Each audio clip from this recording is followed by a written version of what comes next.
I am your race director. And with me today, I am honored and thrilled to have Lauren Fleshman. Not only do we have one of the most decorated athletes out there, but we have an entrepreneur, a running coach, a mom, and one heck of a best-selling author. So, Lauren, thanks for being with me today. Wow.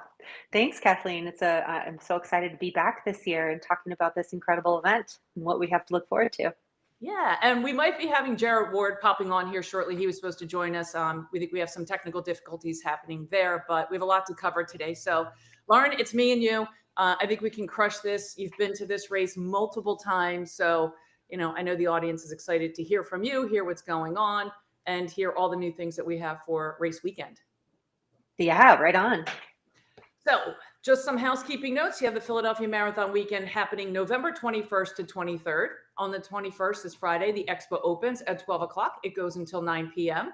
Then on Saturday, the 22nd, we have the Dietz and Watson Philadelphia Half Marathon starting at 7 a.m., which Lauren will be pacing. We'll talk more about that in a little bit. Jarrett will be competing in that as well. Then we have the Rothman Orthopedic 8K happening at 11 a.m. On Sunday, 7 a.m. kicks off the AACR, American Association for Cancer Research Full Marathon, along with our kids run happening at 10 a.m., presented by Nemours Children's Health. So those are the housekeeping notes. We do have some new things happening. You all will see a website coming out, the new Philadelphia Marathon website. It'll be much more easy to navigate. Everything will be by race. So if you're looking for anything marathon related, it's one page. Everything is there, from what the medals look like, the shirts, all of your information down to the hotels. The same with the half marathon and the 8K. So stay tuned. That's going to be happening. New podcast is going to be coming out, which, Lauren, I can't wait to have you on that. Exciting. That out. Super exciting. We have our race app, which new this year, we will have time slots for all of the runners. So you will have to go into the race app and select what time you want to come to the expo. What we're doing is trying to reduce the long lines, because we are breaking records once again. As many of you know, the Philadelphia Marathon, the ACR Philadelphia Marathon, is sold out. We have over 17,000 runners participating in the run this year. The half marathon is just about 90% sold out. And we went 4 days. It took us to sell out from 90% on the full to it being closed out. So hopefully we have. Wow, that's exciting. Yeah. And then I'm hoping to get a lot of right around 2 hours or just under sub 2 hour people to join me with those remaining spots. We have pacers for the full. We have pacers for the half. Lauren's going to be doing the 9-minute mile right around there, which will get you into that sub 2, which I think is one of our most popular ones that are out there. We do have wait lists this year for the full and for the half. We'll start to clear those closer to that August, September, when people start to feel where, am I able to compete in this? I might defer or drop down. The one thing I'll tell everybody from a housekeeping standpoint is that there is no bib transfer. So once this race is sold out, if someone tries to sell you a bib, do not buy it. Go through a charity, get on a wait list, do one of the challenges, but you cannot transfer to another person. So please, please, please don't spend your money and buy it off of somebody. So with that, Lauren, what's been happening? Give us the latest and greatest. You got so much going on. Oh my gosh. Yeah. I've had this reinvigoration of excitement around fitness. I did this eternal wellness, full body scan, check, all the things like blood work and mobility and strength testing and everything. And so I did like a midlife audit of where I'm at. And now I feel very focused, and I have a good mix of different endurance exercise that I'm doing with a little more purpose. I'm in the gym. I haven't been in the gym in many years. I'm back in the gym lifting weights and really feeling the effects of that. I've got the blisters on my hands to prove it. And I don't know. It's like after a long professional career where my purpose was very clear every day athletically, I then went into coaching and focusing on other people's purpose primarily.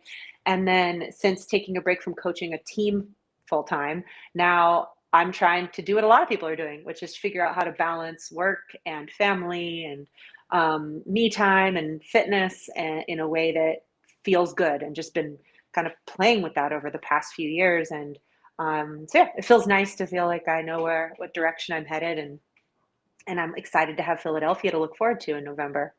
We're excited to have you back. And that's is a big thing. I try to tell people all the time, it's really important, especially as you get older. But if you can start younger, incorporating that strength training in with the running just helps you go a long way. It helps you get to the finish line. and all those things. So what are you training for besides the marathon? Is there anything particular, or is it just, hey, I'm Yeah. back into life's, fitness side? So to steal a line I heard from a random stranger in a road race once, my goal is to just stay fit enough to be dangerous. And what this guy meant by that was that if there's an adventure your friends invite you to go on, or a half marathon and that you're excited to jump into, or something like that, for me, that level of overall fitness and well-being, I want to be ready to say yes to things. I've gone through times in the last couple of years where I've had to say no to things because I just haven't kept up my fitness quite enough. So yeah, it feels that's exciting to me. And the half will be, I'm pacing and I'm doing it for other people. I don't currently have an event that is time oriented that I'm trying to get a particular time in. So it's more about commitment to this well-rounded program for myself that will help with longevity and good mental and physical health. Any skate skiing happening? Yeah, every winter I like to skate ski. I mountain bike a lot. I'm going on a mountain bike trip this weekend on the Umpqua River. We'll mix a little trail running into it too. And yeah, just trying to keep up with my kids, trying to like stay involved in my community. So That's a good yeah, one. it's how about you? What are you doing? Oh, I'm What do you not got coming? skiing. I will have to tell everybody here. I was out visiting Laura in the winter, and I was a speed skater. So she's like, we got to go skiing. And sounds really great. I can ski, I can snowboard. She put me on these things. Teeny little sticks. She's like, just like skating. I'm like, this is nothing like skating. We I quickly know. from that to cross country skis for me.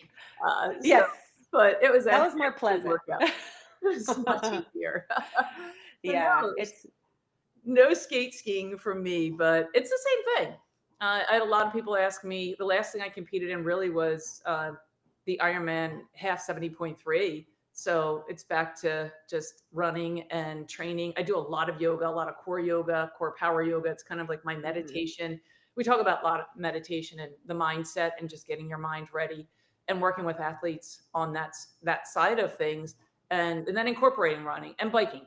Cycling, I still love to cycle and bike. Mountain biking is probably, I got back into that.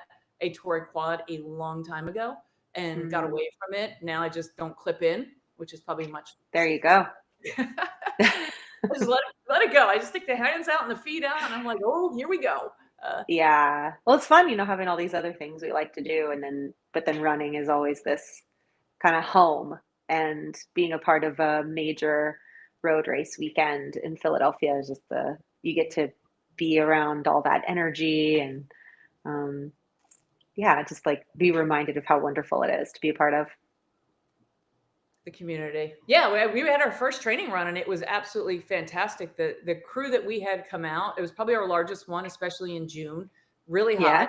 But it shows we had so many run clubs come out and run crews.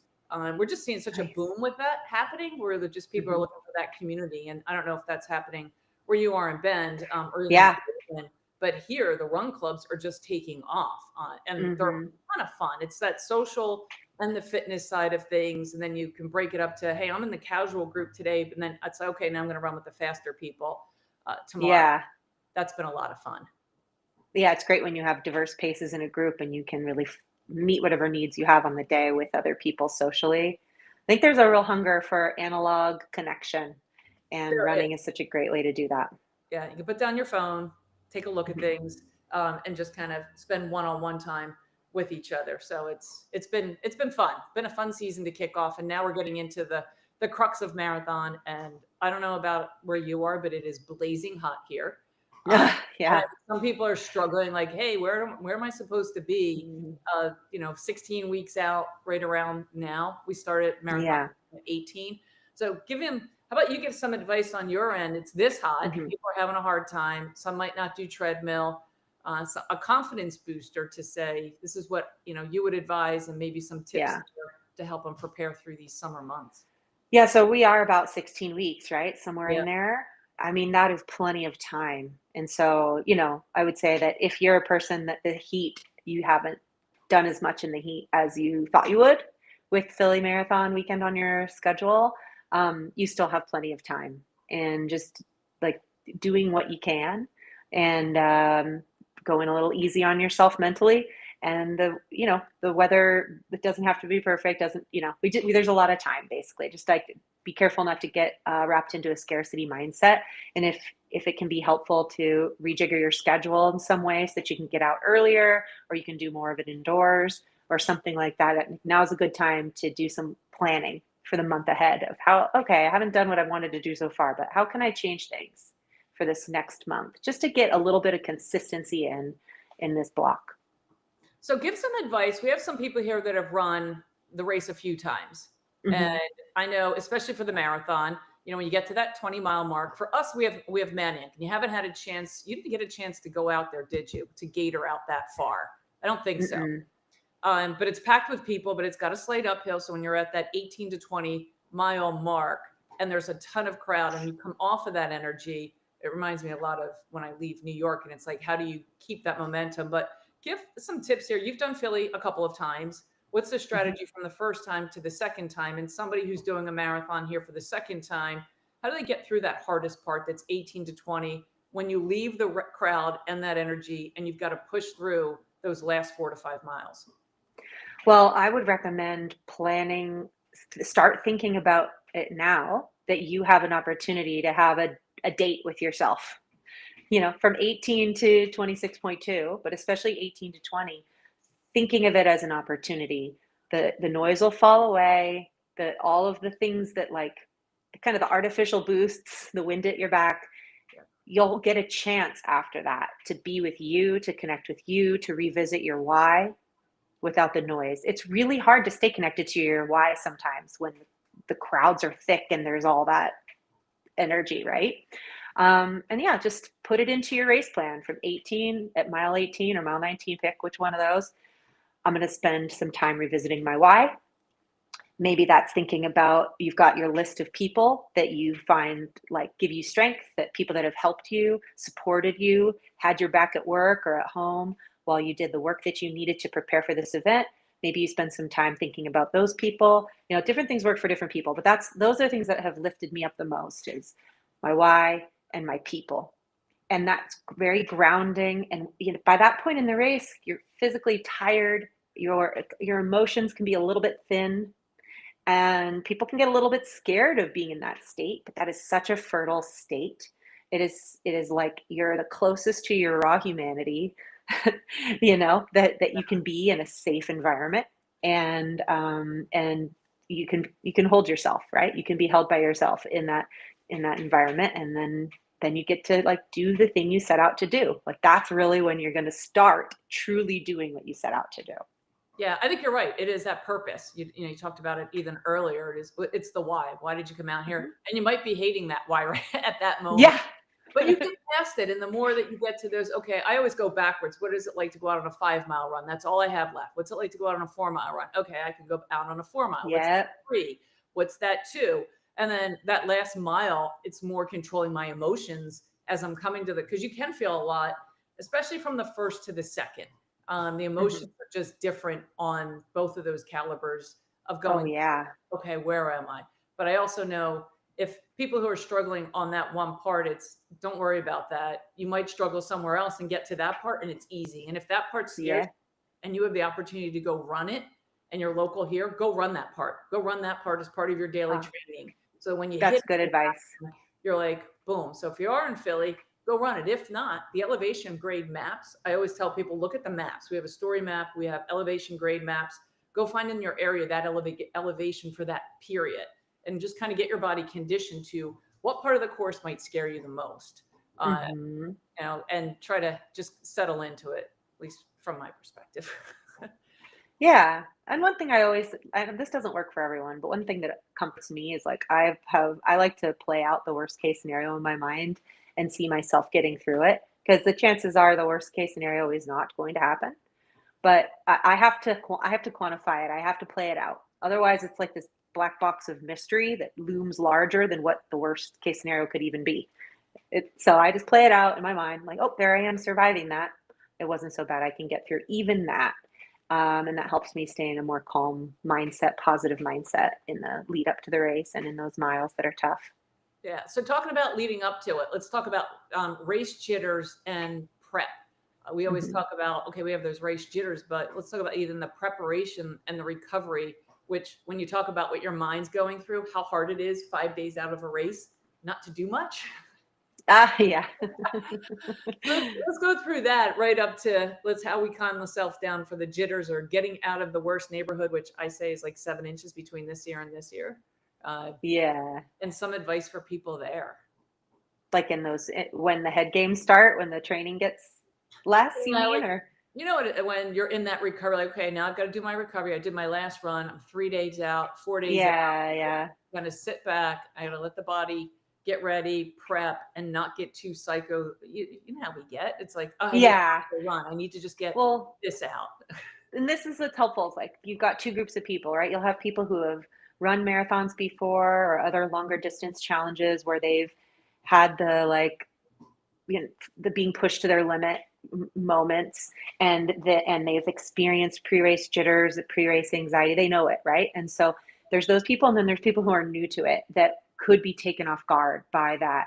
And it's really just like a theater performance. It's got a classic arc. And I think if you can just acknowledge that there's an arc of experience of a race, of the preparation, and the part before the race is the part that is always a little bit like emotionally anxious and a little bit like, what do I do with my hands? And, like overthinking things.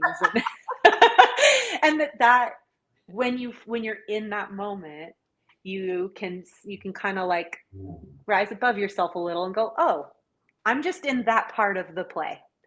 That's what's happening here. I don't have to engage deeply in this moment and fret and worry and worry and worry. I'm like, oh, I'm in this part of the play. Okay. Then everything's actually perfectly on track. I love that. So everybody get your theater moments going. You're right. It is. That's just Yeah. kind of part of it. Like, all right, when you get to the start line and you're not sure and everything else, it's like, all right, it's just part of the play. Yeah. I've rehearsed For it. me, there's always the part where I'm like, and oh, I'm at the part where I wish I had done my training differently. Yep, this part always happens. Oh, I'm fixating on this one workout that didn't go well because the race is coming up. Right. That's the part that always happens. And then I can kind of just move on. It's like I don't need to fixate on the workout. I'm just, yeah, here I'm we are at that part. And similar for the race. Like, here's the part where I'm doubting myself. If that, that's very common. That won't happen to everyone, but it's like, oh, here I am. This is the moment I'm doubting myself. I don't need to actually like argue with those angels and demons.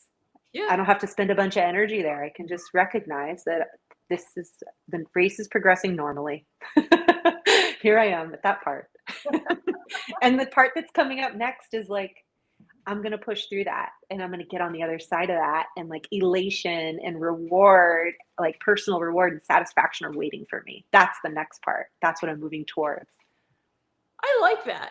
The start of your own run, the start of your own race. I'm going to see how Yeah. we have like a little hashtag around that. What part of the play are you and what do you like the most? Uh-huh. Yeah.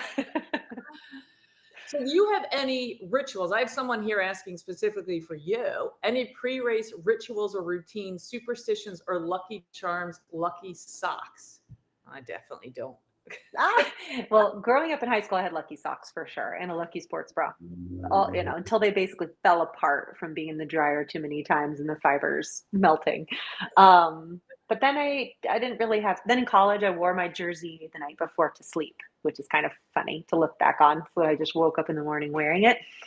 And then I'd say that in my later parts of my career, the things that I found to be most useful was sitting down the day before, actually at breakfast. So pre-race day at breakfast, I made sure I sat down and I went through my whole schedule for, from the race and working backwards to the seat I was in at the table right then.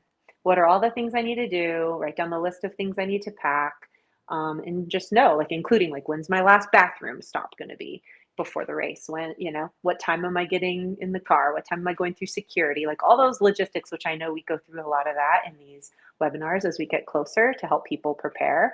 But just when that time comes, you should have it all there. And then for me, that helped me just stay calm. I was like, I got this. I have my notes. Because as I would get closer to the race, I had less of an ability to hold those things in order in my mind. Yeah. And that would make me feel really disoriented and stressed. So it's just, Yeah. it I doesn't would need to live in my mind. I always had the Was that bag. what you do? I'd always have my outfit laid out. I didn't care as much. Like I'm someone, I was going to Honolulu for a business conference and somebody saw me in the airport and thought I was going to the Honolulu Marathon. This was on a Monday. I don't know. They're like, you could still sign up for the race. It's on Sunday. And I was in the Big Island and literally Wednesday took a puddle jumper over, registered for a race. I had my running sneakers, shorts. I was like, I'll pick up some Views. I didn't have anything. I was like, all right, I'm just going to go run this race. Amazing. But that was like the younger. As I got older, like triathlons really taught me here's how to, because I needed to know what my transitions were. I needed to know what am I going to do in this phase? Like you said, what are the fluids I'm going to take in? What is the Yeah. food? What is my timing? Which then did carry over into marathoning. But even when I was doing ultras, I had to, that was more strategy there. But for marathons, other than my clothes, and I always did like a meditation visual of putting your clothes on, like what does it feel like when you go? It was like the fabric smell of the laundry detergent. For some reason, Oh, huh. I remember going and doing a race in Steamtown, Pennsylvania, and I forgot a dry fit. I don't know why. And I wore the race shirt. And for some reason, the entire race, I'm like, it smells funky. It smells funky. Like, I don't understand. So then I was like, oh, it's comforting, like subconsciously, that I put my clothes on and that they have a certain Tide's fresh smell. That makes sense to me. You know, you're in a sea of people and it's one of using your senses to stay connected to yourself because that smell follows you everywhere else. Right. So here you are having that. That's a neat ritual. So then we go through, Um, oh, okay, that was it. And then the breakfast is always pretty much the same, but I guess it does become that standard ritual. And if you're out of it, like this is what I eat before I race. This is what I tend to race in. But having that mhm. was my whoopee blanket. Yeah. I found that my nerves and the need for rituals is higher when I have a goal I'm not totally sure I can do, right? That stretchy goal. In those situations, these rituals are most helpful. And then on the other side too, like when I'm like maybe the least prepared and a little bit like it's not like I have a time goal necessarily I'm attached to that I'm excited about. It's more like, can I do this? And there will be a lot of both of those kinds of people in every race, right? And so, but then there's this kind of sweet middle spot where if I feel like I'm generally fit, I don't have a stretchy goal, my goal is really about the participation and experience, then I can be more like you of like, why not? I'll jump in, I'll put on these shoes, I'll get out there. And that's such a nice place to be. I love that place. Yeah. I don't have as much pressure on me as you had on you. Although now I feel like when I go to races, and somebody invites me to come out to run one of their courses, I was out at the OKC Monumental Marathon, which was fantastic, and reviewing their new quarter mile course. And the whole time, like, okay, I got to wear OKC. I make sure I have it, but I carried a phone, and I never carry a phone to run. I don't listen to Uh-huh. music. I don't carry a phone. I don't do selfies unless it's intentional. Like, okay, I've got to go film. I need to do this because I'm working more with, marathon. I work with a lot of different races and they want to know, what are you doing? I'm like, yeah, I'm out here with you. Or someone says to me, are you out here running? And I'm like, yeah, I'll Yeah. do a video and I'll go and I'll post it. But I had done some social media for them. Like, oh, I'll go out and I'll run. I ran with my phone and I'm talking to everybody. I'm high five. I'm like, this is great. I'm not on anybody's schedule, but like just having a good time. Yeah. But when I looked at my pace for it, I was shocked at how much faster I went, because it was like effortless. Like, oh, I wasn't so fixated on this mile to that mile to this. I just really tried to have fun on it. I had a Yeah. purpose for being there, and I really wanted to do well for the race and highlight the race and film the race because it was an inaugural course that they had. Yeah. But I actually ran the course faster than I thought I would just by Huh. bebopping around. Well, that turns out to be a way that you feel energized as well, right? Like Yeah. it's fun to discover there's like different ways you can engage that make you feel lit up and like less effort.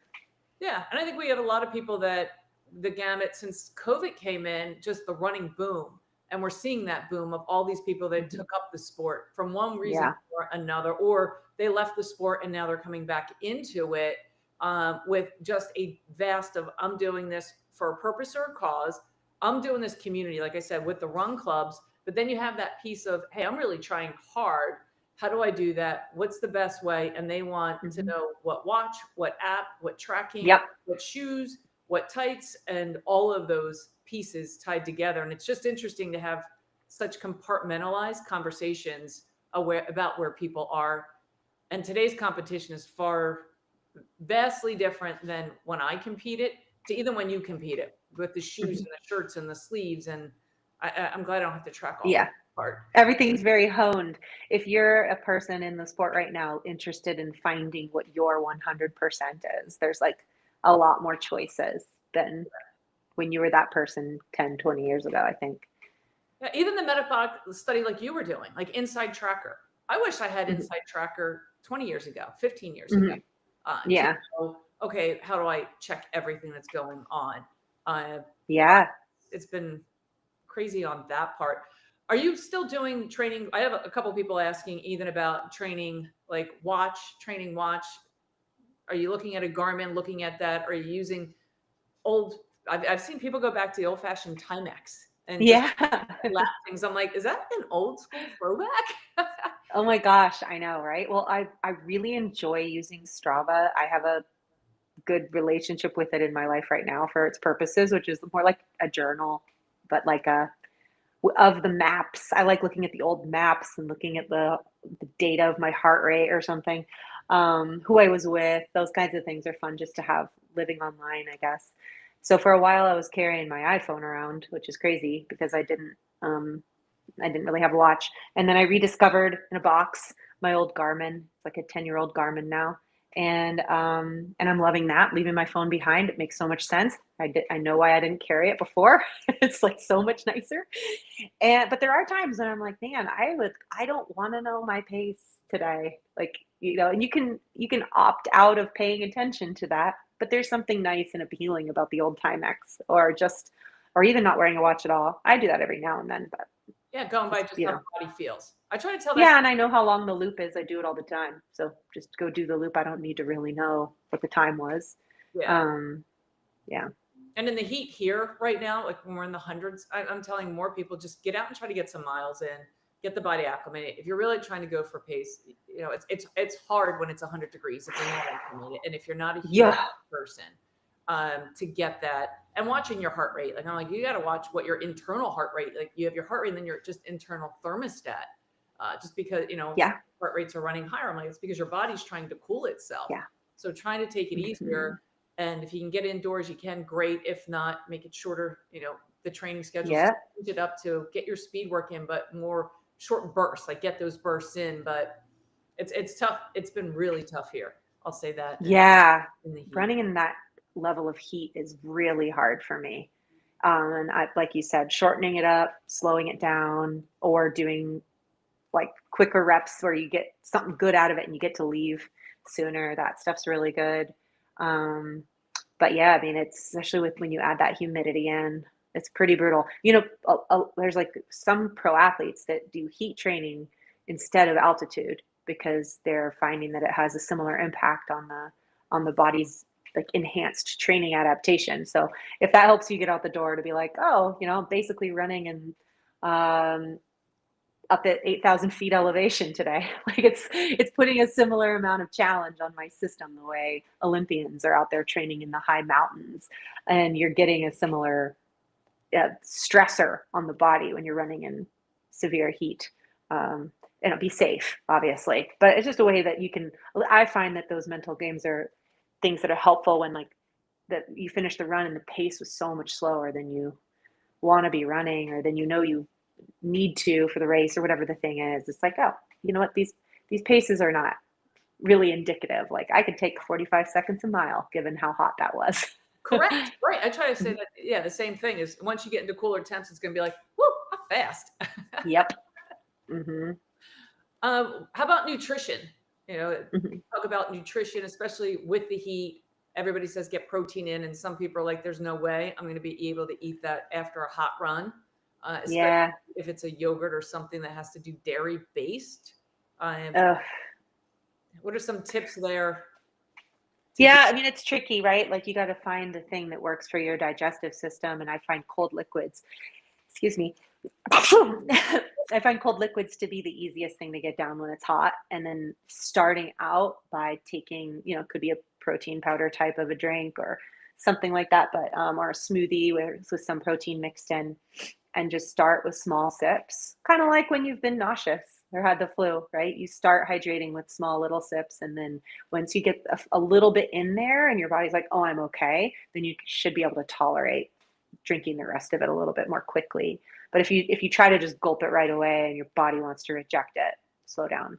Um, so yeah, it's really important to be getting your nutritional needs met, to take care of yourself, to get in 200 to 300 calories ish of carbs and protein within 30 minutes, I like to say, of exercise. There's different preferences, but around there, like pretty much right after. Um, and then a proper meal within an hour, hour and a half of finishing. And some people skip that next part. They have their protein smoothie or whatever, and then they get busy. And you end up with a lot of muscle breakdown, and you compromise your recovery. And when you don't have the real meal, if you skip that, and then the training stacks up on itself in a way that will wear you down. And if you're committed to your training plan, I know you're going to try to get out there and do the training anyway. It's just going to hurt a lot more and suck up a lot more if you aren't fueled well, and then you're having to slog through all of that.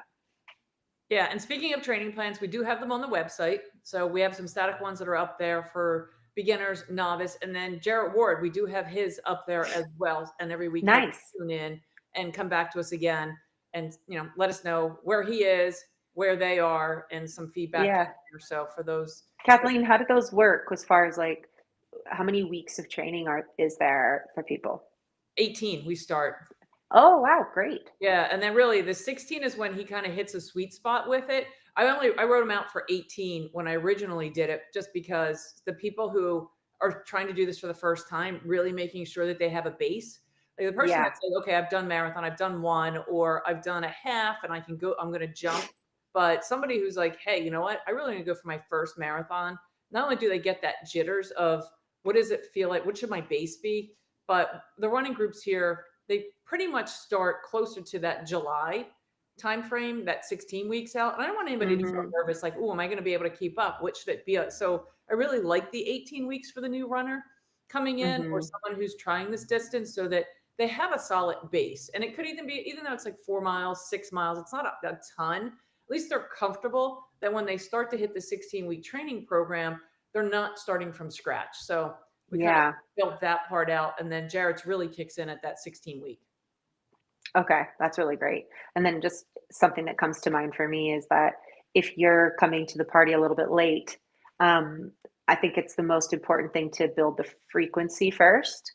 Get in get to where you're running like the number of days a week that you'd like to be running, even if it's very little running, so that your body is learning to respond to the amount of recovery time that you intend to give yourself later in the training program. And versus like one or two hero runs a week. And when your muscles and ligaments and tendons and bones don't have the foundation to handle that type of stressor.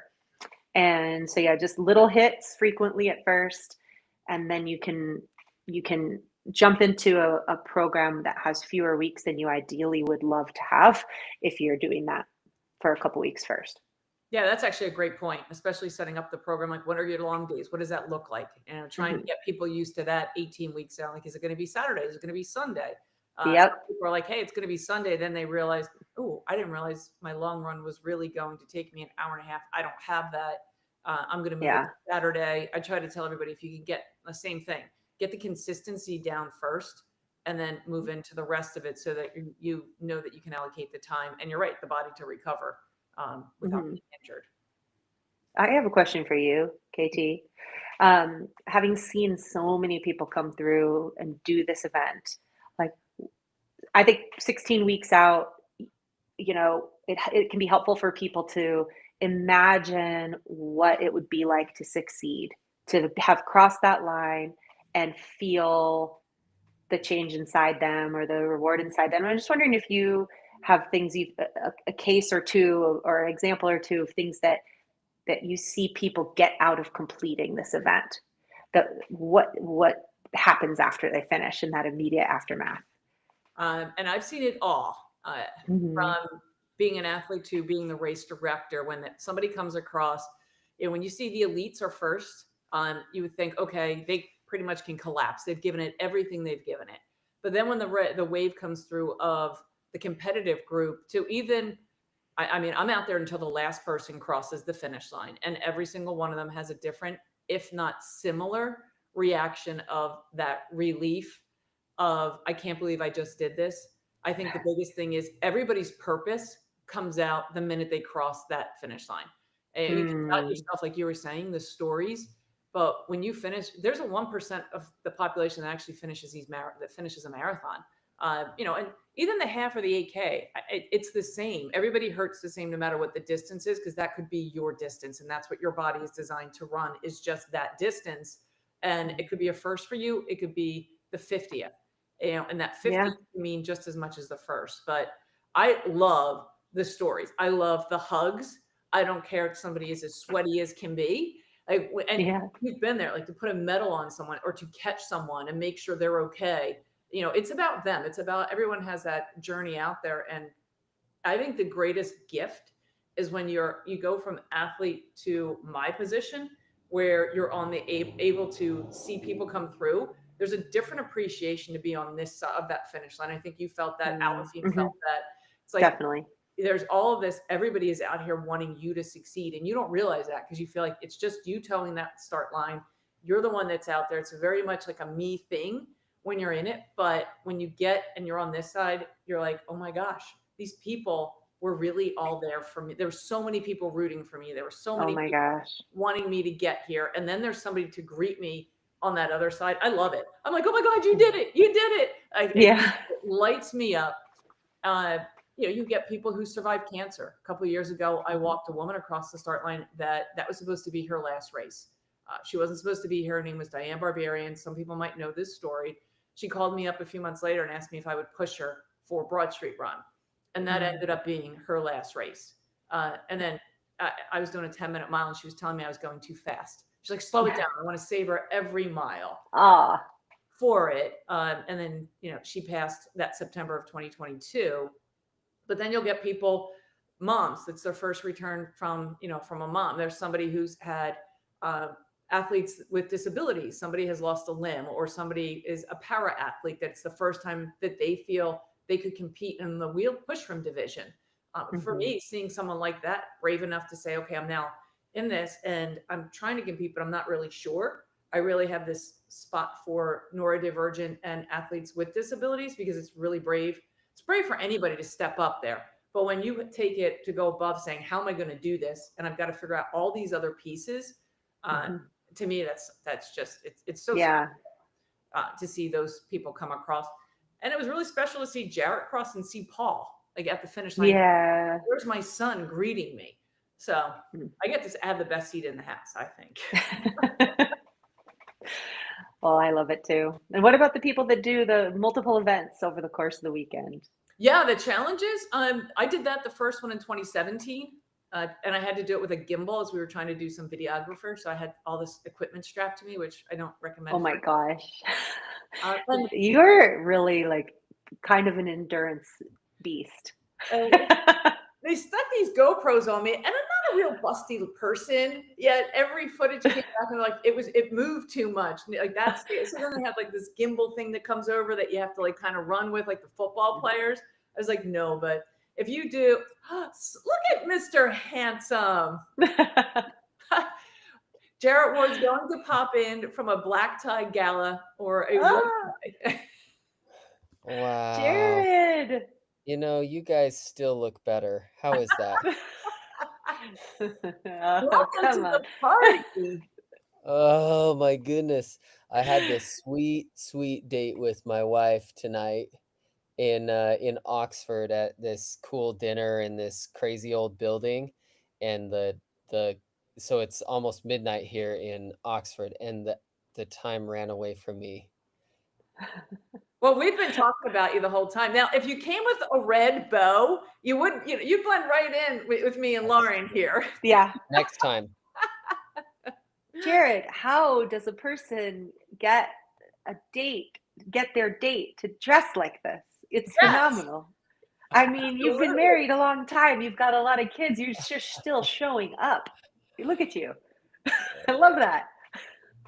Oxford does a good job of giving you crazy reasons to dress in old-fashioned, unique, wild ways. And I think that pretty much every student has their tux on a peg here and it's ready to go. So you will That's see people awesome. walking around Oxford like this all the time.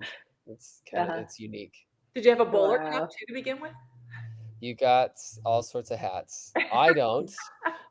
All right, I gotta get you a marathon bowler hat. So I gotta get some from Definitely, hats. and I will wear it.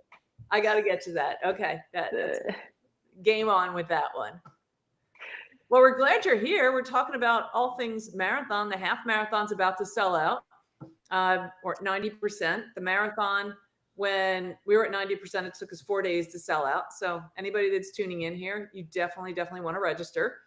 Fastest we've ever sold out. So record numbers.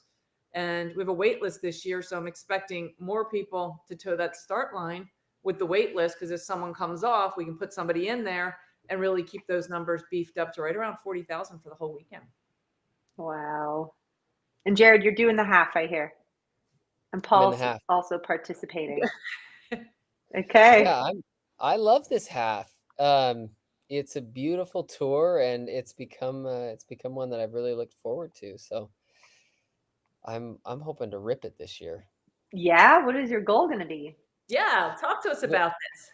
it's been my last year has been a very unique one for running. So I've been running with the Oxford cross country team and then the Oxford track team. I've been training um, much less, but having a lot of fun with it. And I had a little chat with Coach Icestone kind of recently because I've been on the cusp of, Lauren, you've been in this spot before of trying to decide what the rest of my career looks like, what a career transition looks like, um, and I talked with Coach Icestone, and he said, "Hey, there's really is so much going on in Utah right now. Don't you think you want to try it and see, see how you perform with this group that's going on here?" And I said, "Yeah, I think I do. Should I find a marathon?" And Coach kind of smiled with like a little Coach Wise smile. You've seen these before, and he said, Mhm. "How about a half marathon?" And I said, "I already got one of those. Let's make it the one." So yeah, I'm gonna, I don't know what that means, and I don't know what it'll turn into, and my body's is 1 year older every year, and the last time I went all into a training cycle, I my hamstrings struggled, but I'm moving home in next week, Oh my and gosh. What? going to start the build to the Philly half marathon, and I'm pretty Heck excited about it. yeah. I Yeah, heard there's some training plans available online that There are, and pushing I'm gonna those. follow it. You're yeah, you are. get on and tell everybody how it's going. That's it.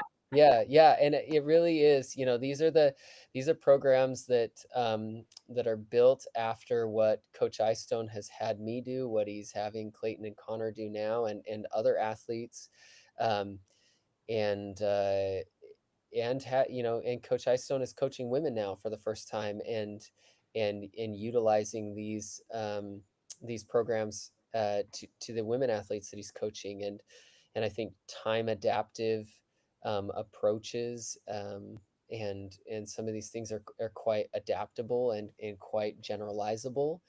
And so yeah, I'm doing the program. This is it. That's That's awesome. exciting. So are you all are moving back? Like Oxford's done? This is like the farewell date? Yeah, so my program does go another year, but it's part-time study, and so I will be commuting back for week-long modules periodically for one more year, but the Ward family is moving home. Oh, Okay. okay. Well, Yeah, we're excited to have you back on this side of the pond. it's gonna be good. It's good. The kids are excited. Um, Paul's excited. He's been, and he loves Philly.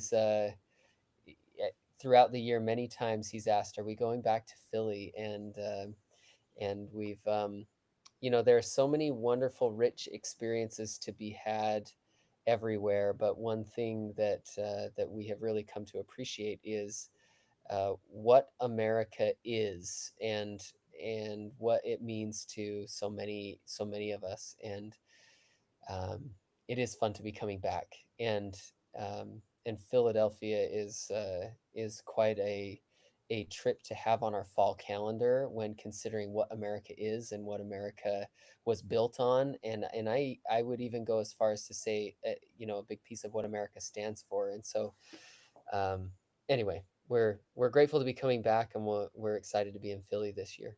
Well, we have a big surprise coming up. I'm not going to leave too much, but it does Ooh. tie into where Philadelphia started with democracy, and really where democracy started in the world, which was in a country called Greece, and some synergies and some ties. And I can't talk about it just yet, but there'll be a lot more to even tie in the rich history and the tie to how marathon first started and the purpose behind it. So we've got some more fun things coming up on that will even ring for marathon weekend. And then next year is going to be a big one, 2026, for, it's the anniversary 250 for the United States. So Philly's going to be doing something, as are most of the major cities. Wow. That is pretty But amazing, isn't it? yeah, so we're excited for all of that. Having Paul and you back, I think when we talk about how small the world is, the best thing, Jared had sent a picture. You were skiing in the Alps and you had Yeah. Philadelphia gear on, and somebody came up to you that was like, "Hey, I know that race, or I've been to that race, or I'm Nice. from Philly." Just said, "I love that race," and I said, "Are you coming back next year?" And she said, "Yes." Yeah, yes. Hope you have her name. We can give her a call out, but thought that was great. A picture of Jared. He texted me a picture of him and Paul in the Alps, and they're all geared up. And he's like, somebody just came up to me. I'm like, that's so awesome. So we'll Well, have, yes, you have to, it's a double-edged sword, because that coat is a wonderful ski coat, and it's also what you need sometimes to just hang out in the morning in Philadelphia in late November. yeah, It's There are some similarities between ski weather and Philly weather. yeah. Although it keeps getting warmer and warmer, so it'll be interesting to see. We're becoming That's like true. the sweet spot race, I think, with the climate and That's true. everything. That's Mm. very, very true. And we've had wonderful race weather. Um, We're gonna when you knock get all moving. on wood right now. So it's super exciting. We'll have Alafine will be with us virtual for a couple. I think Lauren, you, me, her, and Katie Florio, who won the 2024, are going to do Nice. a webinar series geared for women, especially mothers that are coming back into the sport. So we have some really cool stuff happening there. We have another athlete who will be in place of Alafine, because for those who don't know, Alafine is due with her second child. So her and her husband and little one are all expecting a new addition to the family, and she's due right around marathon time, but she is going to be with us virtual up until that point. And then hopefully for the next webinar, I'll announce who else is going to be in town with us that weekend. So it'll be Nice. a good time on there.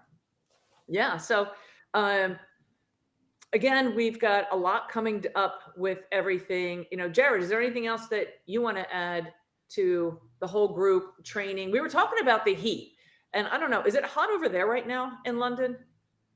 Yeah. Yeah, it has been quite warm. Yeah, it's been ridiculously hot here. And talking about the hydration, and some people are really struggling to get their miles in. And Lauren and I were talking, it's more about quality, like get your cadence down, figure out what your schedule might be, get some consistency, I should say. It's more about the consistency. What is that pattern flow than it is, okay, I've got to hit this pace on this distance this far out. It's kind of building that consistency. And as Lauren said, some of this heat can help you when the weather cools, because some people like elevation training, heat training. So although smart, any other tips for them, or 16 weeks out from the race, those that have been running, this is their base, they're starting to kick off. All the newbies, we kicked off back in June at 18 weeks. And even if they weren't newbies, they just wanted to start running, we kick that off. But what do you have for everybody kicking it off right now, 16 weeks out?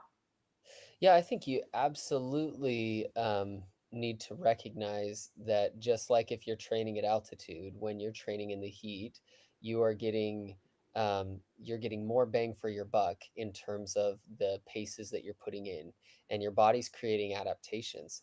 And I think one of the amazing things about heat adaptations, maybe even more amazing than how quickly you make altitude adaptations, is your body is so good at adjusting, creating more plasma and carrying more water, and then adjusting to holding on to those electrolytes. But it does take consistency, and so and it's measured paced consistency, because if you level yourself in the heat today, you're not going to be able to continue to make those adaptations as you train tomorrow and the next day. And so we have to be patient, maybe a little bit more patient, but continue to be consistent, and our bodies adapt, and they in an amazing way.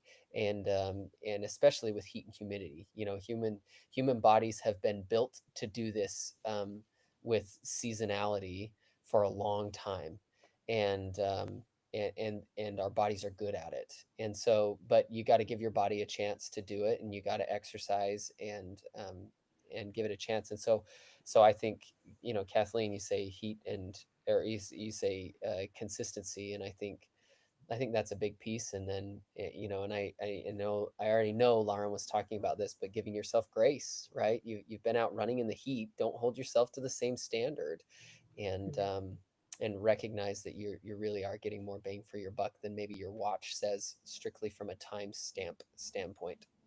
Hmm.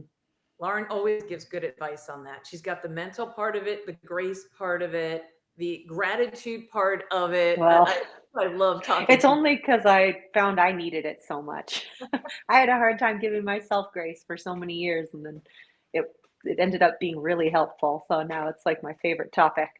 But I was just thinking as you were saying, Jared, that I think that's what like the consistency of just deciding you're going to go out there and do it, even though it sucks. It's going to suck more for a while, but that there is a reward. It's for a purpose. You are adapting. It's all invisible under the surface stuff, but it's happening. I love thinking about that because it can be so demotivating for people to get out when it sucks if they can't remain connected to those facts that you shared, that things are happening under the surface, that there's just no, you can't go over it, you can't go under it, you got to go through it, right? Yeah, and just that, like, and it to be committed and be resolved does make it suck less. Hmm. And when we don't know how our bodies are going to respond to heat, or we don't know what to do because it's hot and we got to train, and you step out the door and you think, man, and all of us have done this, even those of us that have run for a long time. Like, you step out the door and you think, man, I don't know if I really know what I'm doing in these type of conditions. Maybe I shouldn't be doing this. And if you're asking yourself that over and over again through the course of a run, it's really, really hard to keep doing it. But once you've made up your mind to do it, then it still can be hard, but at least you don't have to ask yourself over and over again. You don't have to torture yourself with this idea of, well, what should my run be? And so I think, you know, taking a half step back before, like, jumping head first in and saying, okay, we're going to take a measured approach to this. Maybe let's dial it back. Let's consult some conservative training plans. Let's talk to a friend and say, hey, how should we approach this? And then become committed to the approach and let your body adjust. And it will be easier to stick to it. Hmm. Yeah. And Lauren, right before Jarrett, when you came on, you had asked me about the challenges and all the people that we have in the different challenges, which for those that are tuning in that are new, you have the option of running the 8K and the half, the 8K half and the full, the half and the full and the 8K, again, or all three. And doing all three, it's not as difficult as somebody might think. I did the half and then I did the 8K as a cool down. And then even to do the full the next day, again, I've done back-to-back marathons, 5 in a row. So different. But it's one of those things that I think is neat if you did a shakeout run and you run the 8K and you just do it at a slower, lighter pace. it's very feasible that you could do that and go to the marathon. Now, if you're looking to PR, you might need that rest. You might not want to do that. But for somebody who's out there looking to take on the challenge, we had almost 1,000 people doing uh, the half and the 8K, or the Wow. 8K and the full marathon. And then we probably ended up with almost 700 that did all three. I'd say the 8K and the half combo probably was the biggest one, and then 8K and full were big. But people found that the half marathon starting at 7, they could change into fresh clothes for the 8K at 11. And then a lot of people ended up doing that with a loved one or a friend or just a shakeout. Others, they did compete. They wanted to try. Yeah, you did it with Paul, which was really nice. So it's kind of cool to step it up and try something different. But overall, we've got a couple thousand in our challenges, just trying to go to that next level. And it's like you said, one thing, Lauren, you're safe. Like, you're in a safe space. So if you want to try something new, try it where there is hydration, there is nutrition, there are people, Hmm. there's EMS, like everything that you could think could go. Like, it's the safest place to probably try something new. What's the worst Yeah. that's going to happen? You walk a little and maybe you don't finish. Okay, but you tried. But there's a good, I'd say the odds are you will finish, if you Hmm. don't put the pressure on having maybe time on one of those races and it's just for fun, or you're realistic. I'm going to pull back on the half marathon day so that, and instead of doing a 2 hour, I'll do a 2:15. And then I'll go out and, try to hit my marathon pace if I'm a 4 hour marathon or Hmm. something like that. I So, really love that idea of the challenges. One of the ways people can engage with them is to do one event for you and one event as a way to shepherd someone into the sport. Like, that is such a fun idea. Those of us who run a lot, we have the run curious in our life, right? The run adjacent, and it can be tough to dedicate your entire race weekend to shepherding someone into the sport and welcoming them into the sport. That doesn't work for everyone to do that, but yeah, you can do both in this situation. That's really cool. I love that. I'm gonna put people in there. So we have our theater, where you're the actor in it, and then you can be the shepherd too. Yeah. But, we all got to bring more Parrot. people into the sport, right? Yes, absolutely. When Lauren just left with me and Laura and Jarrett, you never know where the conversation's going to We've missed you. go. We No. did. I've missed you guys. Oh, it's good to be back, and we're kicking this off. I'm going to close it out here. Lauren, any final thoughts before I give some last housekeeping notes from you for everybody for the Well, the 8K still has spots, right? 8K still has spots. That's about 85, 86% full. Half Okay. marathon has less than 1,000, probably. So that's 90% full. So that should sell out fairly quickly. I expect the 8K to go right behind it. Last year, they tend to go hand in hand, although it's not Yeah. the window for the half marathon. Usually that's closer to people thinking, oh, September, am I prepped? Am I ready? Hmm. Based on where we are now, there's a lot of people just are ready to do it. They want to do it. It's a super popular race, but the 8K is right behind it. What I love about the 8K is that is our largest race for Students Run Philly style. So shout Mm. out to all the students and the youth. There are tomorrow racers out there. So to have 900 kids out there participating and watching the youth of tomorrow come out is absolutely fantastic. And then new this year is the kids run. We did change the location on that. We changed up the Okay. route. We have the other side of Boathouse Row should be back, Kelly Drive. So we'll be able to go out Martin Luther King Drive. So we'll be able to do a lot more things with the kids run. I know you all were out there helping to warm them up. Mm. Even the area that we're in is more down in Eakins Oval. So we're changing up some things there. Still trying to finalize that if we can make that move, but ideally we'd love to utilize that new course and that road if Hmm. we can. So there's some exciting things there. How about you, Jared? Yeah. Some last comments as well? Oh, find ways early on to make it fun, and find a friend or make a friend to connect with in terms of going out for a run, even if it's just occasionally or it's just it's once a week or once a month or something. Like, find ways to um, find things to get excited about. I've noticed when I came over here, moved to a new country, and running wasn't something that I needed to be doing per se. It certainly didn't need to be doing it every day, and it, was less my job maybe. And um, I could go running at 6 or 7 or 10 and at, or 2 in the afternoon. And um, I could link up with people, but there was low pressure to do that. Um, One thing that I learned is that sometimes it is really nice to talk with someone. And like tomorrow morning, I have someone I'm meeting at 7:30 a.m. for a short run. And it's not a long run, but it's going to get me out the door on time and meeting this person. And I've had this running habit for a long time. I'm pretty um, I'm pretty habit forming, and it's not something that's terribly hard for me to get out and go for a run, but that's been really beneficial to me. And so I think sometimes meeting yourself while you're at where you're at, and finding ways to make it fun, make it engaging, is maybe useful. Yeah, and speaking of that, we have 15 new brand ambassadors that are global, and we have one coming all the way from Kenya. So when we Oh, talk about Wow. Philadelphia on the map and the expansiveness and feeling like I don't have anybody, or like you're saying, go find somebody. If not, look at your local running store. They all have, they're probably a really good gateway. But our brand ambassadors are all over. There's a good chance that you'll find a brand ambassador in your area because they're not just in Philadelphia, but they're nationwide, even internationally. And they're all running different paces. They all have different stories, different backgrounds. So that's also something to check out, is the new brand ambassadors for the program this year. So the reason we created that is I always wanted someone to feel like they had a friend in Philadelphia.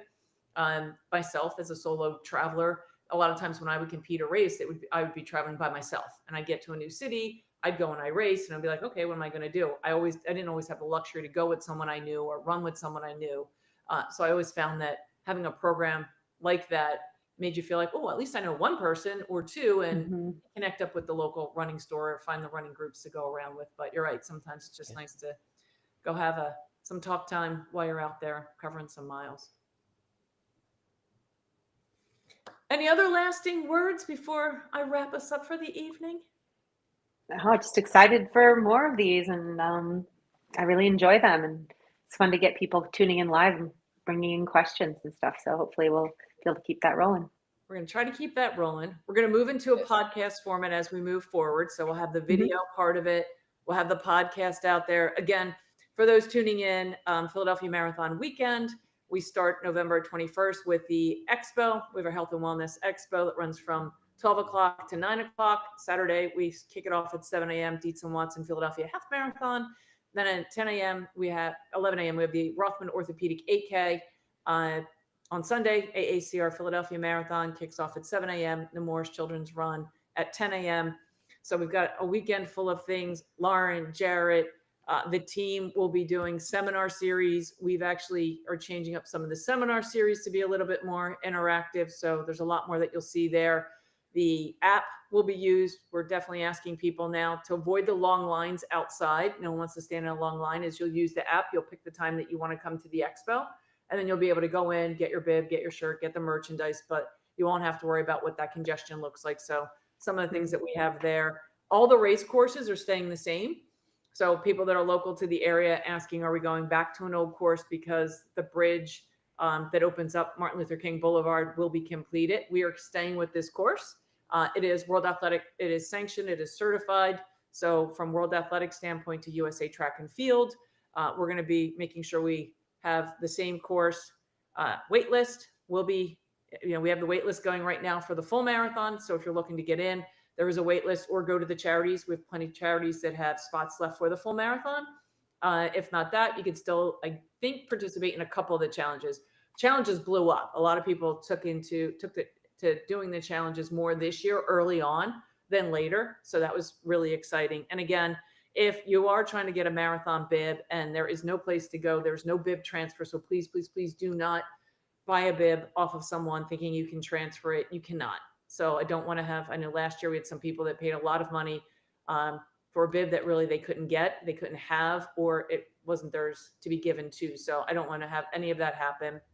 And again, that wait list will open up, but it's been an honor and a pleasure here. I can't believe we get Jarrett Ward in a tuxedo.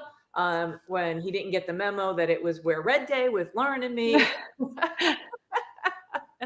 But we love it, love it, love it. I can't wait to do this again with you all and everybody tuning in. Thanks again. Stay safe out there in the heat, and we'll catch you for the next webinar. See you at the next one. Soon. See you guys.